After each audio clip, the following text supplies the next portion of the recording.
I'm not teaching, I'm publicly learning. But hi and welcome to Learning for the Life in UK test part 312. Where to vote, which is on page 121. We're doing morning stretching, and if you participate in the morning stretching, that is your risk. People vote in elections at places called polling stations or polling places in Scotland.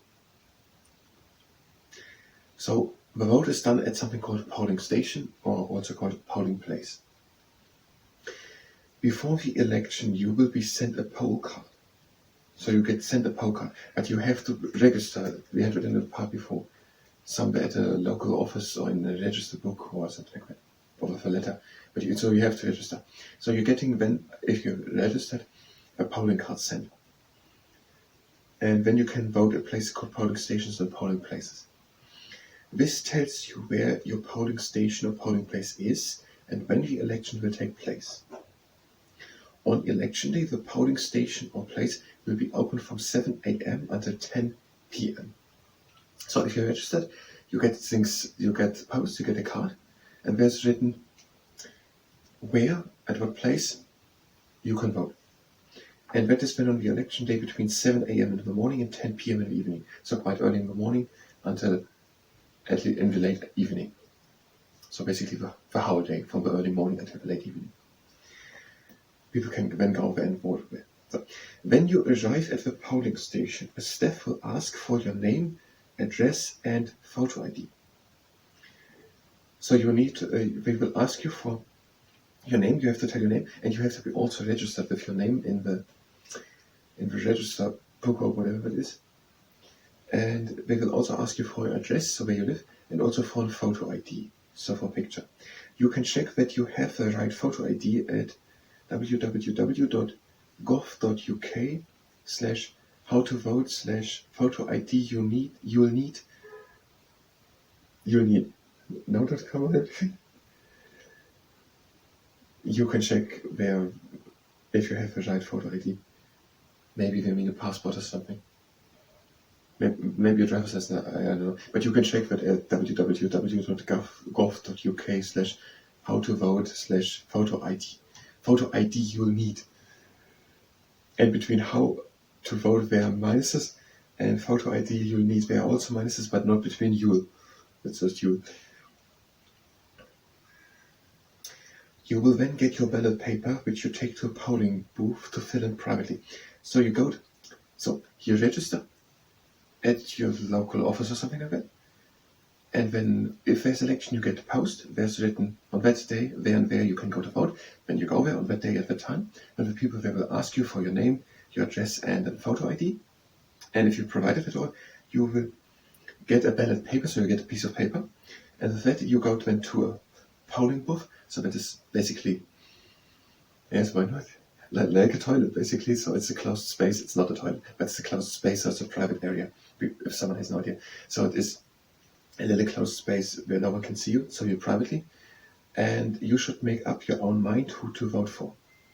No one has the right to make you vote for a particular candidate. You should follow the instructions on the ballot paper. Once you've completed it, put it in the ballot box. So it is a place you go there, and no one can see you there, so you're really alone and secretly there, so that no one can know what you're voting for. So basically, because I want to explain it in case that someone doesn't know it, maybe we feel a bit intimidated if I just say they are sent into a voting booth or something like that. And then some people might be intimidated by that idea. So they are just maybe in another room or the same room, just to the side, like it's just like a toilet cabin. Where you just go in, and then there's no one seeing you, and you can in secret fill out your paper. And when you come out again, so it's not a prison or something like that. And you should make up your own mind who to vote for, and where you can think then on the paper who you want to vote for. Maybe you have done it already previously. And no one has the right to make you vote for a particular candidate. So no one can come in. No one has to say anything, you should vote for that. No one. Not the people there. They cannot come into your cabin and say you should make that X there. They cannot tell you what you voted for. No one can tell you that. Not your friends can you tell that. Not your partner, not your parents. No one can tell you what you're voting for. You just go in there and you make your sign where you want to make it. And no one has the right to know, but you can keep it completely secret. It's privately. No one knows what you voted there for, what party you're for, and it's completely privately, and no one can tell you who to vote for. No one has the right to make you vote for a particular candidate. It's completely your own decision, and it's completely privately. That's why it's a voting booth. It's closed, but no one sees who you vote for. You should follow the instructions on the ballot paper, so there's something written on it. Maybe you should make just one X. You cannot vote for two parties or something. But I guess I don't know. There are different types of votes. It's follow the instructions on the paper. And once you have completed it, put it in the ballot box. So on the paper is written where you have to make what X and what is that. And when you make an X by the party or the candidate, or there are different types of votes, so I don't know how it exactly looks. When you do what is written on the paper, and then you take the paper and you bring it into a box and you throw it in like making a letter into a post thing. So you're just going there and secretly you fill out what is written on the paper. There's said what you can do. And then you take it and you throw it into a box, and there they are all in, and no one knows that is your paper. There's no name on it. You are not allowed to make a name on it. It's what I said. If everyone has made it out correctly, there are people writing their name on it, and there are different rules in different countries. But it's oftentimes if you write your name on it, it can't be used or something like that. I'm not sure if it's in Britain, but these are, for example, things. If you make two X's, that piece of paper doesn't work, and your vote is not counted. Or if you write your name on it, or you give no vote at all, or something like that, then your piece of paper is not counted. But I don't know the rules also Britain. Maybe they have it written on the paper. Probably they're standing like you are only allowed to make one X, so you're not going to be able to make every X's. If you make two, it doesn't count. Maybe that's written on the paper, and something like that. But you just make it secret there what is written on the paper, make your vote for the candidate or the party or something like that, and when you bring it and throw it into a box, we have hundreds of other things in, and no one knows that is your paper. Now, what's about the first person? They are not allowed to look at. So this is all a secret. So, like I said, they are not allowed to come into your cabinet. If they would do it, that is illegal. There are laws forbidden to do it, and here's the rule of law said is in the United Kingdom. So, yes, now if you're afraid, but I'm the only one who has voted in the town. Yes, okay. Okay, maybe when people would know what you were, if people know what you were the only person voting. But what I want to say is, it's secret. If you throw the paper in, it's secret in there. You haven't written your name on it. No one knows that for you. You made no sign on it, but people know that's you. And even if there are just 3 people who have voted in, they are not allowed to look in who that was. And yes, technically, if you're the only person of a village and you're voting, maybe people are going to know who you voted for. But there are normally thousands of people. So what I want to say, the vote is secret. And if you throw it there in, it is secret there are hundreds of other letters in, and no one knows that is your paper. You've just made your. But what I want to say is, if I now say that secret there because there are hundreds of letters in, now someone could think, but what if there's only my letter in, and I was the first one? Now the people are not allowed to look there in and say that was the person, and then go and look what you have voted for. It's illegal. They are not allowed to do that. And it are maybe even other people who count them. So they are then, of course, later. A few hours later, been taken out and looked where all the people have made the X's. But this is maybe done by other people, so other people who had seen that you were the only person voting. But technically, if you are the only person in the village, and it comes out that 100% have voted for that party, and you're the only inhabitant of the whole city, maybe all the other people will know who you voted for. That doesn't happen that often. You can ask yourself, do you live in a village and are the only person voting, or are there not thousands, 10,000 other people voting? So the vote is secret. If it is difficult for you to get to a polling station or polling place, you can register for a postal ballot.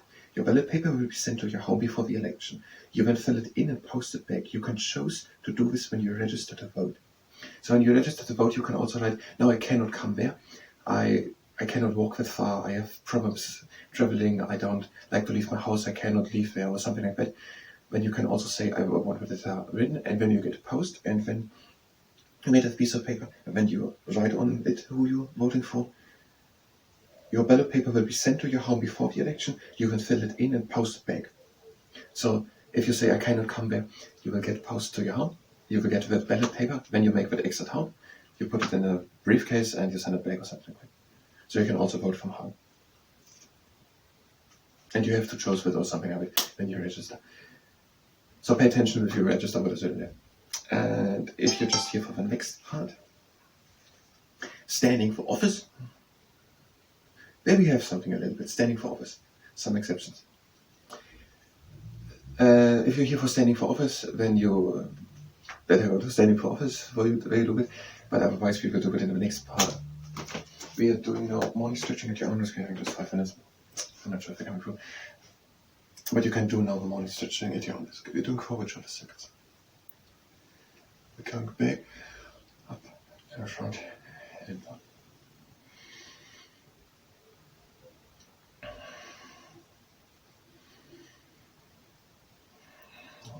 Back, up, in the front, and down. And one last time.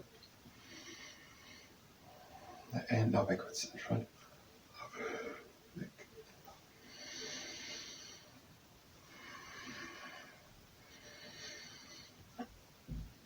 And now we're breathing in, lifting the shoulders up. And breathe out and let them fall down. Breathing in and lift the shoulders up. Out. Again in. And out. One last time. Out. Now the upper back of the arms high. And we're pretending to reach high, to take an apple, to turn it a bit around, and then to pluck the apples.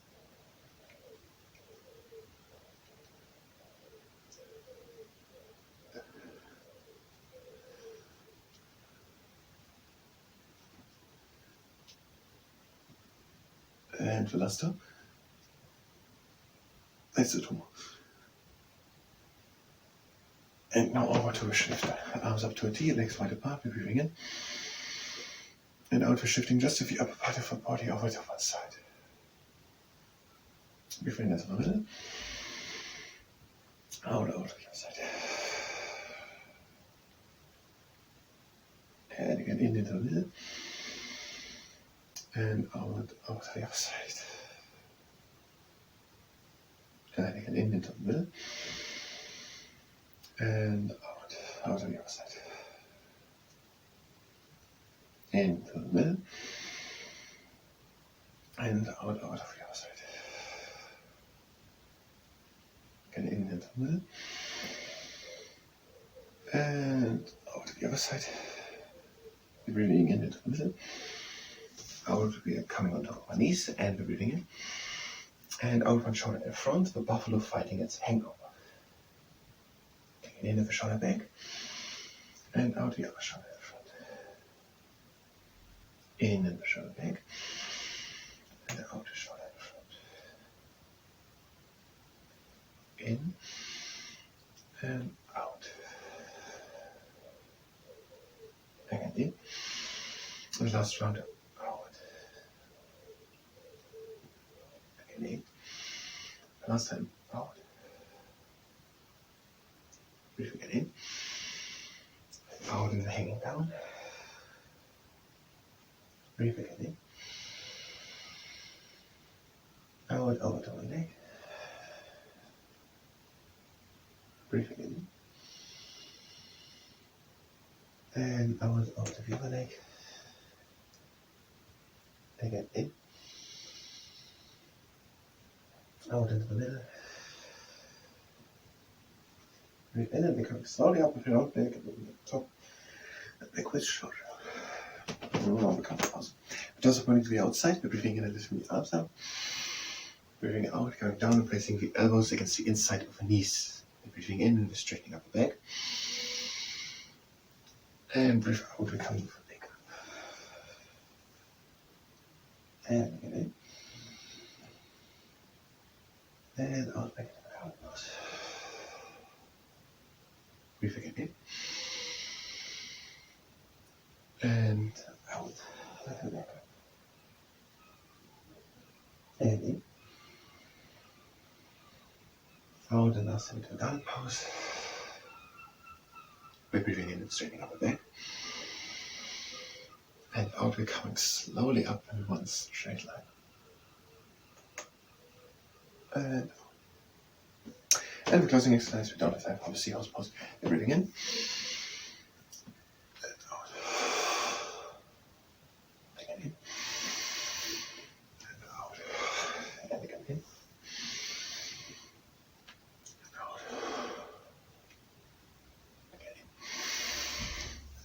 Out and not allowed. Beginning, closing the legs. I thank you very much, and until next time.